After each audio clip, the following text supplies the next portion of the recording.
આપ સૌ જાણો છો તેમ ચાઇનીઝ દોરીથી પતંગ ચગાવવા એ જીવલેણ સાબિત થઈ રહ્યું છે, તેમજ પક્ષીઓ અને મનુષ્યોને પણ આનાથી ગંભીર ઈજાઓ પહોંચી રહી છે।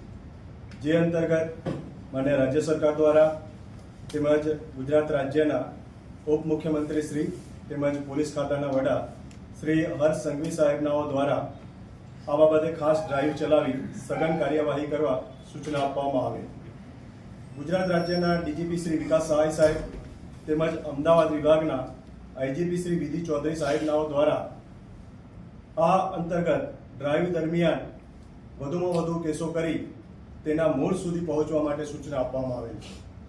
જે અંતર્ગત અમદાવાદ ગ્રામ્ય જિલ્લાના એસપી શ્રી ઓમપ્રકાશ જાટ સાહેબનાઓના સીધા સુપરવિઝન તેમજ તેમના માર્ગદર્શન હેઠળ અમદાવાદ ગ્રામ્ય જિલ્લા એસઓજી વતી ચાઇનીઝ દોરીના વેચાણ, હેરફેર તેમજ તેના સંગ્રહ બાબતે ખાસ ડ્રાઈવ ચલાવવામાં આવેલ અને સઘન કાર્યવાહી અંતર્ગત સૌ પ્રથમ આ સમગ્ર ઓપરેશન જે છે તેને ઓપરેશન દોરી નામ આપી અલગ અલગ ટીમો બનાવી તે અંતર્ગત કાર્યવાહી કરવામાં આવી, જેમાં સૌથી પ્રથમ સાણંદ પોસ્ટે વિસ્તારમાં એક ફાર્મ હાઉસમાંથી આરોપી ભીખાભાઈ શાંતિભાઈ રાણા પાસેથી 1872 આ ચાઇનીઝ દોરીની રીલ્સ પકડવામાં આવે। તેમની સાથે અન્ય 3 આરોપી પણ હતા અને કુલ 7,28,000થી વધુનો મુદ્દામાલ પણ જે તે સમયે જપ્ત કરવામાં આવે।